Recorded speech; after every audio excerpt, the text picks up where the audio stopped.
सलाम नमस्ते सत श्री अकाल। की हाल सुनियो, ठीक हो? सलामत रहो। चलिए फिर आज की सैर कर लीए। आ जाओ मेरे नाल।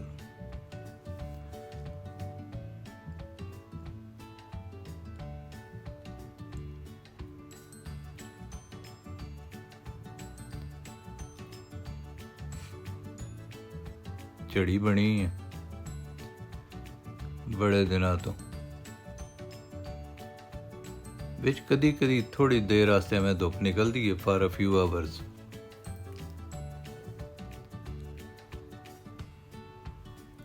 तो फिर यही काम बन जाता है।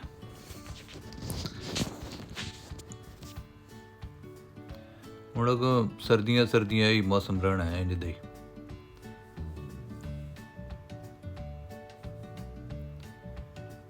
फिर तुसी वेखना है दरख्त जिहड़े ने सारे बिल्कुल बगैर पत्तियों हो जाने।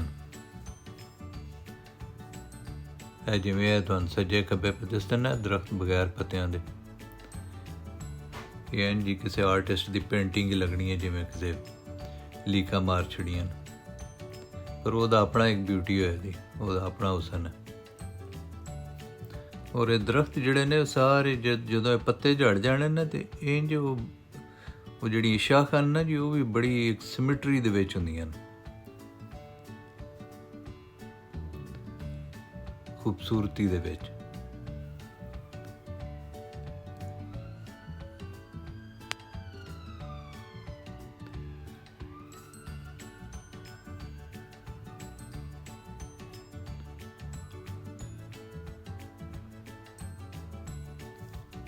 बंदियां दी जिहड़ी फितरतां न जी, वो एक हदीस है, उसदा मतलब है कि जे कोई तुहानूं आ गया आखे ना कि ओहद दा पहाड़ अपनी जगह तो टुर पिया, तो ये हो सकता है। असीं वेखने लैंडस्लाइडिंग हो जाती है, बड़े बड़े ग्लेशियर पहाड़ अगे पिछे हो जाते हैं।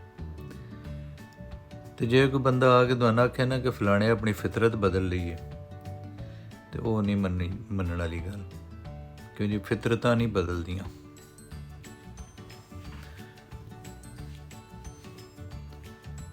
किसी बंदे दी तुसी बड़ी अच्छी भी तरबियत कर लो, बड़ी अच्छी कंपनी च भी रख लो। जिवें असीं वेखने कि नूह अलैहिस्सलाम दी उम्र 900 साल सी,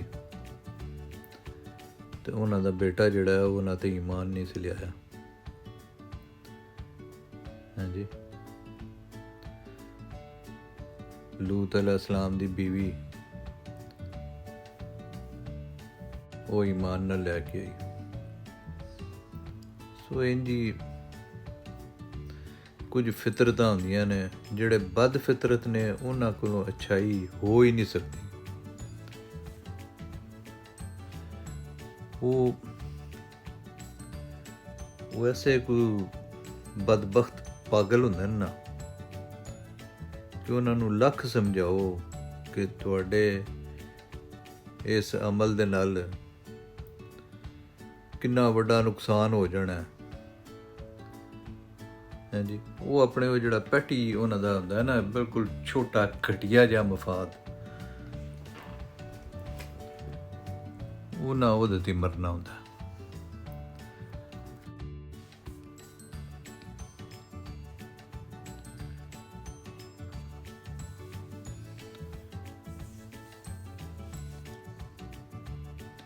जिवें अजकल पाकिस्तान दे विच कोई 2-4 प्रॉपर्टी डीलर ने, कोई जरनैल है, कोई सियासतदान है, इंदा नैक्सस एक बने हैं।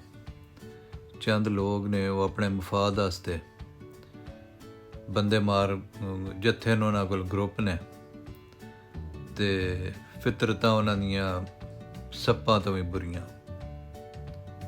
वो ये नहीं कड़मे सोचते कि जिस जमीन के उत्ते असीं फसाद और फितना पे फैलाने, जे ये जमीन ही ना रही, जे इमरान खान नूं मरवा छड़ देन, तो इत्थे तो वो फितना फसाद होना है, वो अजाब होना है इस मुल्क के उत्ते कि वो जिहड़ा कोई छोटा मोटा यशियां पे कर देन ना, ਉਹ ਹਰ ਸ਼ੈ ਸਾੜ ਬੜਾ ਜਾਣੀ ਹੈ, ਉਹ ਖ਼ਤਮ ਹੋ ਜਾਣੀ ਹੈ।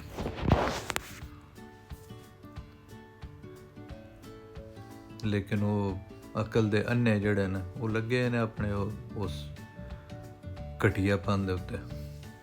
ਤੇ ਇਮਰਾਨ ਖਾਨ ਨੂੰ ਚਾਹੀਦਾ ਉਹਦੇ ਜਿਹੜੇ ਆਸ-ਪਾਸ ਬੰਦੇ ਨੇ ਉਹਨਾਂ ਨੂੰ ਵੀ ਚਾਹੀਦਾ ਸਟ੍ਰਿਕਟਲੀ ਉਹਦੀ ਸਿਕਿਉਰਿਟੀ ਦਾ ਬੜਾ ਇੰਤਜ਼ਾਮ ਕਰਨ, ਕਿਉਂ ਜੇ ਇਹ ਮੁਲਕ ਨੂੰ ਜਿਹੜਾ ਉਹ ਇਹ ਤੇ ਪਾਗਲ ਨੇ, ਤੇ ਜੇ ਉਹਨੂੰ ਕੁਝ ਹੋ ਗਿਆ ਔਰ ਉਹਨੇ ਆਪਣੇ ਆਪ ਨੂੰ ਪੇਸ਼ ਕੀਤਾ ਵੀ ਮੈਨੂੰ ਮਾਰ ਦਿਓ, ਤੇ ਮੈਂ ਸਮਝਣਾ ਫਿਰ ਉਹ ਵੀ ਵਿੱਚ ਉਹਦਾ ਵੀ ਹੱਥ ਆ ਜਾਏਦਾ। ਖੁਦਕੁਸ਼ੀ ਕਰਨਾ ਤੇ ਹਰਾਮ ਹੈ ਨਾ। ਤੇ ਜਦੋਂ ਤੁਸੀਂ ਲੜਨ ਜਾਓ ਤਾਂ ਫਿਰ ਤਿਆਰੀ ਕਰਕੇ ਜਾਈਦੀ, ਫਿਰ ਲੜਨ ਜਾਈਦਾ, ਮਰਨ ਵਾਸਤੇ ਤਾਂ ਨਹੀਂ ਜਾਈਦਾ।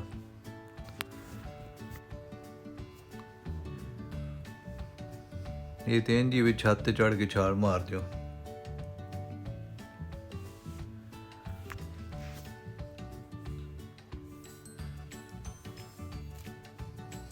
ਵਾਰੋ ਵਾਰੀ ਸਾਰਿਆਂ ਨੂੰ ਮਾਰੀ ਹੁੰਦਾ, ਨੰਗਾ ਕਰੀ ਹੁੰਦਾ, ਹਾਂਜੀ, ਤੇ ਸਾਰੇ ਮੂੰਹ ਚੁੱਕ ਕੇ ਵੇਚਦੇ ਨੇ ਪਏ ਵੀ ਸਾਰੇ ਹੀ ਨਿਕਲੋ ਵਾਰੀ ਵਾਰੀ, ਵਰਨਾ ਇਹ ਹੋਣਾ ਕਿ ਅਖੀਰ ਪਤਾ ਲੱਗਣਾ ਵੀ ਸਾਰਿਆਂ ਦੀ ਉਹਨਾਂ ਨੇ ਜਿਹੜਾ ਇੱਜ਼ਤਾਂ ਪਾਮਾਲ ਕਰ ਛੜੀਆਂ ਨੇ।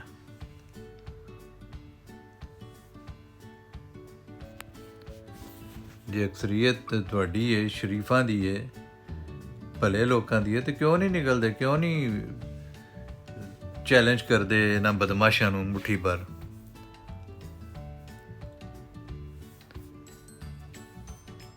ਜ਼ਾਲਮ ਦੇ ਨਾਲ ਲੜਨਾ, ਮੌਤ ਤੇ ਉਂਝ ਵੀ ਹੋਣੀ ਹੈ, ਬਿਸਤਰੇ ਤੇ ਵੀ ਮਾਰੀ ਜਾਣਾ ਅੱਡੀਆਂ ਰਗੜ ਕੇ ਵੀ।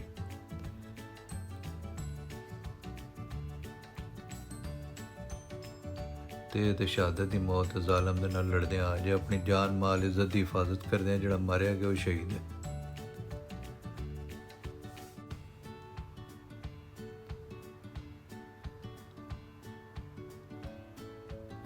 ਦੀਨ ਤੇ ਆਦਾ ਕਿ ਅਗਰ ਕੋਈ ਤੁਹਾਡੇ ਘਰ ਜਾਤੀ ਮਾਰੇ ਤੁਸੀਂ ਉਹਦੀ ਅੱਖ ਕੱਢ ਦਿਓ ਤੇ ਤੁਹਾਡੇ ਤੋਂ ਕੋਈ ਗੁਨਾਹ ਨਹੀਂ। ਤੇ ਇਹ ਤੇ ਹੁਣ ਜਾਤੀ ਨਹੀਂ ਪੇ ਮਾਰਦੇ, ਇਹ ਤੇ ਕੱਪੜੇ ਲਾ ਲਾ ਕੇ ਵੇਚਦੇ ਨੇ।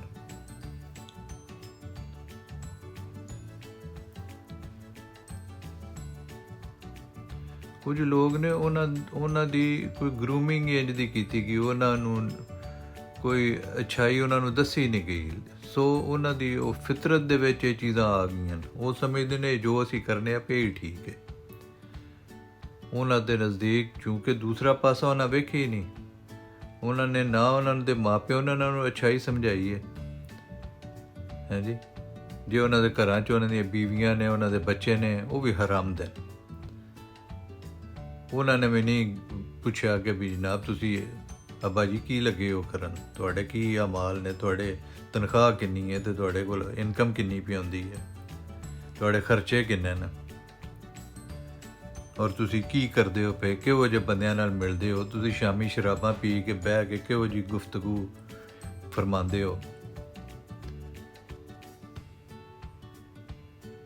ਸਾਰੇ ਉਹ ਜਿਹੜਾ ਨਾ ਇੱਕ ਚੇਨ ਆਫ ਹਰਾਮ ਚੱਲ ਰਹੀ ਹੈ ਦਬਾ ਦਬ।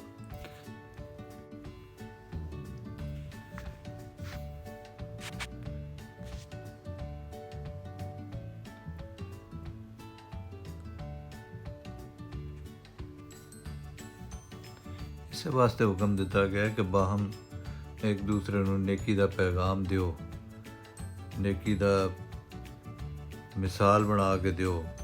ਜੇ ਗੁਨਾਹ ਹੋ ਗਏ ਤਾਂ ਤੌਬਾ ਤਾਇਬ ਕਰ ਲਓ, ਤੌਬਾ ਦਾ ਦਰਵਾਜ਼ਾ ਤੇ ਹਰ ਵੇਲੇ ਖੁੱਲ੍ਹਾ।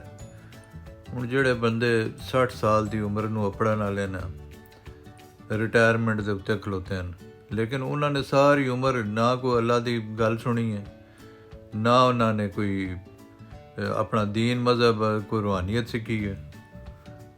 ਉਹਨਾਂ ਨੇ ਇਹ ਆਖਿਆ ਵੀ ਚੰਗਾ ਸਟੱਡ ਹੋਣਾ ਚਾਹੀਦਾ ਬਸ।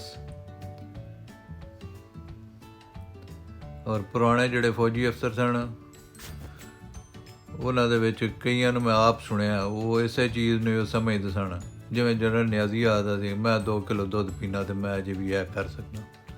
ਉਸ ਬੇਗੈਰਤ ਨੂੰ ਸ਼ਰਮ ਨਹੀਂ ਆਈ ਕਿ ਮੈਂ ਕੀ ਗੁਫ਼ਤਗੂ ਕਰਨਾ ਪਿਆ। ਕੋਈ ਇਸੇ ਕਿਸਮ ਦੀ ਨਸਲ ਜਿਹੜੀ ਉਹ ਅਜੇ ਵੀ ਕੁਝ ਹੈ ਬਾਕੀ, ਜਿਨ੍ਹਾਂ ਨੂੰ ਕੋਈ ਨੇਕੀ ਦਾ, ਕੋਈ ਅੱਛਾਈ ਦਾ, ਕੋਈ ਉਹਨਾਂ ਨੂੰ ਪੜ੍ਹਾਈ ਦੱਸਿਆ ਹੀ ਨਹੀਂ ਗਿਆ। ਉਹਨਾਂ ਦੇ ਨਜ਼ਦੀਕ ਇੱਕ ਸਿਹਤਮੰਦ ਜਿਸਮ, ਚੰਗੀਆਂ ਝਾੜੀਆਂ ਹੱਡੀਆਂ ਤੇ ਇਕਤਦਾਰ ਤੇ ਤਾਕਤ ਤੇ ਬਸ ਇਹ ਜ਼ਿੰਦਗੀ ਹੈ। ਇਹ ਜ਼ਿੰਦਗੀ ਨਹੀਂ।